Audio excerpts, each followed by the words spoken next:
আসসালামু আলাইকুম, কেমন আছেন সবাই? আশা করি অনেক ভালো আছেন। তো আমরা যে লিটারটা ইউজ করি, মুরগির নিচে যে লিটারটা ইউজ করি, তো সেই লিটারের কাজ কি? এই যে লিটার দেখতে পাচ্ছেন, তো এই লিটারটা আমরা কেন ব্যবহার করি বা কেন দেওয়া হয়, এই লিটারের গুরুত্ব কতটুকু, তো আজকের ভিডিওতে আপনারা সেই সম্পর্কে জানতে পারবেন। তো আসলে আমরা অনেকেই চাই যে আমাদের মুরগিগুলো যাতে সবসময় সুস্থ থাকে, মুরগি কখনো যাতে অসুস্থ না হয়। তো সেক্ষেত্রে আমাদের যে দিকগুলো আছে তার ভিতরে একটা দিক হচ্ছে আমার লিটার কিন্তু সবসময় পরিষ্কার পরিচ্ছন্ন রাখতে হবে। আপনি একটা কথা চিন্তা করেন, আপনি যে জায়গায় থাকবেন, যে জায়গায় আপনি থাকতেছেন, সেই পরিবেশটা বা সেই জায়গাটা যদি গন্ধযুক্ত হয় বা স্যাঁতস্যাঁতে হয়, তাহলে কিন্তু আপনার রোগবালাই হবে। আপনি যদি মুরগির লিটারটা আপনি ভালো রাখতে পারেন বা ভালো রাখার চেষ্টা করেন, তাহলে আশা করবেন যে আপনার মুরগি কিন্তু 100% ঠিক থাকবে। আমি লিটারটা চেঞ্জ করছিলাম গত 15 দিন আগে। তো অনেকেই প্রশ্ন করেন যে ভাই আসলে লিটার কতটুক দিতে হয় বা লিটার কতদিন পরে চেঞ্জ করতে হয়। তো আসলে আপনি যদি লিটার 2-2.5 ইঞ্চির মতন দেন, তাহলে কিন্তু আসলে অনেক দিন পর আপনার চেঞ্জ করতে হবে। আর যদি অল্প অল্প দেন, তাহলে কিন্তু অল্পতেই নষ্ট হয়ে যাবে, আবার আপনার চেঞ্জ করতে হবে। আমি একটু আপনাদেরকে আমার লিটারটা একটু দেখাই। আমার এই সাইডের লিটারটা কিন্তু এখনও ঠিক আছে, আমি কিন্তু 15 দিন আগে চেঞ্জ করছি। এই যে দেখেন, একেবারে ঝুরঝুর আছে কিন্তু, হ্যাঁ, একেবারে ঝুরঝুর আছে। কিন্তু ওই সাইডে আসলে বৃষ্টির সময় একটু হালকা পানি এদিকে আসছে, ওইরকম না, হালকা, সেক্ষেত্রে অল্প একটু মানে ভিজে গেছে। এই যে দেখেন, তো আমি চেঞ্জ করে দিতেছি যাতে অ্যামোনিয়া গ্যাস ট্যাস না জন্মায় বা মুরগি সুস্থ থাকে। হয়তো বা একটু কষ্ট হবে, ফার্ম মানে আপনাকে কষ্ট করতে হবে। যারা বলে যে আসলে শুধু পানি দিবেন, খাবার দিবেন, চলে আসবেন, তো তাদের আসলে কিছু বলার নেই। কারণ এরকম শুধু পানি দিবেন, খাবার দিবেন, খামার থেকে চলে আসবেন, তাহলে আপনি আপনার মুরগির সাথে না থাকেন, তাহলে তো বুঝতেই পারবেন না যে আপনার মুরগির কোনো সমস্যা হয়েছে কিনা বা আপনার মুরগি অসুস্থ আছে কিনা। তো আসলে আমি আইসে অনেক সময় এদের কাছে বসি, কিন্তু আসলে আমার মুরগিগুলো আসলে মানুষের মুরগি, হাঁস মুরগিতে মানুষের ভয় পায়, কিন্তু আমারগুলোই আসলে ভয় পায় না, যেহেতু আমি প্রায় সময় কিন্তু আমি খামারের ভিতরে থাকি।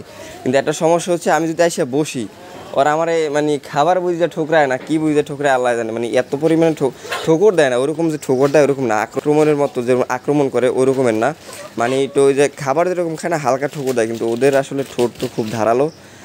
আমি খুব ব্যথা পাই, চামড়া যদি ঠোকর দেয় অনেক ব্যথা লাগে।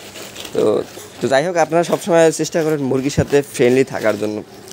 তো আপনার ভিডিওটি দেখতে থাকেন যে আমি কিভাবে আসলে এই একই লিটার বারবার ব্যবহার করি। এই যে লিটারটা আছে, এই লিটারটা কিন্তু আমি ফেলে দেবো না, হ্যাঁ, এই লিটারটাই আবার এই জায়গায় দেওয়া হবে, কিন্তু একটু প্রসেসিংয়ের মাধ্যমে। তো সম্পূর্ণ ভিডিওটা যদি আপনারা দেখতে থাকেন, তাহলে আশা করি জানতে পারবেন যে একই লিটার আপনি কীভাবে ব্যবহার করবেন। বা এছাড়া কিন্তু এই একই লিটার বারবার ব্যবহারের ফলে কিন্তু আপনার অনেক উপকারও হবে। তো সে বিষয়ে আসলে পরবর্তীতে ভিডিওর লাস্টের দিকে কথা বলবো।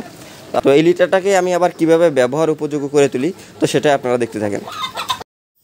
তো প্রথমে আমি লিটারগুলো রোদ্রে 3 ঘন্টার মতন শুকা দিয়ে নেই, তারপরে প্লাস্টিকের ছাঁকনির মাধ্যমে সেঁকে নেই। এদিকে দেখতে পারতেছেন এইগুলো হচ্ছে মুরগির যে পালক এবং যে মোটা যে ওদের মল বা পায়খানাগুলো সেগুলো আছে।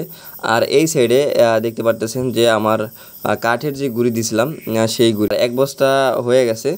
এই দেখতে পারতেছেন একেবারে ঝুরঝুরা, কিন্তু একেবারে শুকনো ঝুরঝুরা, এতে কিন্তু কোনো সমস্যা নেই। আর এই সাইডে আছে হলো আমার যে মুরগির যে পালকগুলো এবং পুষ্ট যে এবং মোটা যে পায়খানাগুলো সেগুলো, ওগুলো যদিও শুকানো, কিন্তু ওগুলো আসলে ছাঁকনি দিয়ে সেইকে আমি ফেলাই দিছি। আর আমার যে ছাঁকনিটা, সেটা মূলত আমার 1000 খানেক টাকার মতন খরচ হয়েছিল এই ছাঁকনিটা তৈরি করতে। আর আমি হাত দিয়ে একটু দেখে আপনাদেরকে, এটার ছিদ্রগুলো কিন্তু একেবারে ছোটও না, মানে বাড়ি শেখার যে ছেঁকনিগুলো ওইগুলো থেকে একটু বড় ছিদ্র, প্লাস্টিকের একেবারে 0 সাইজটা। তো এটা দিয়ে আপনারা করতে পারেন এভাবে, 1 লিটার বারবার ব্যবহার করতে পারবেন। এ থেকে আপনার উপকারটা হচ্ছে, আপনি নতুন লিটার দিলে, নতুন লিটার যে আপনার ক্ষুদ্র বালির মতন যে অংশগুলো থাকে, ওইগুলো আসলে 1 লিটার যদি আপনি বারবার ব্যবহার করেন, সেক্ষেত্রে ওগুলো আর থাকে না, দ্বিতীয়বার ব্যবহারের ফলে ওইগুলো আর থাকে না। তো এরকম আপনি করলে আসলে টাকাও অনেকটা সেভ হবে। তো পাশে দেখতে পারতেছিলাম আমার বাজিগারগুলো ডাকাডাকি করতেছিল, তো সেজন্য আসলে একটু ভিডিও করছিলাম। আর বাজিগারটা আমার তো বাজিগারটা আমাকে দেখার পরে আমার কাছে আসতেছিল। দেখেন, এটা অনেক দিন আগে থেকে আমি পুষতেছি। মাত্র 2টা পাখি আছে আমার কাছে, সাদাটা খুব বেশি ভালো লাগে। আর যে এই যে লিটারগুলো দেখতে পারতেছেন, এগুলো হচ্ছে আমি খামার থেকে এনে তারপরে শুকা দেওয়া হয়েছে। এখন পর্যন্ত এগুলো ছাঁকনিতে ছাঁকা হয় না, এগুলো আসলে এইমাত্র রোদ থেকে কাঁচানো হয়েছে। একেবারে কিন্তু ঝুরঝুরে হয়ে গেছে, কিন্তু কোনো গ্রান ট্যান কিছু নেই। তো সাইডে দেখতে পাচ্ছিলাম একটি ড্রাগন, আসলে আমার নিজের গাছের, একেবারে টকটকে লাল হয়ে গেছে, আসলে এটা খাওয়া উপযোগী। তো এছাড়াও কিন্তু আমার কাছে অনেকগুলো ফুল এবং ফল আছে, আর এই ফলটা একটু অদ্ভুত টাইপের।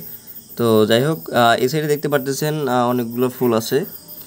আর এবার আশা করি যে আমার বাজার থেকে ড্রাগন অন্তত কিনতে হবে না।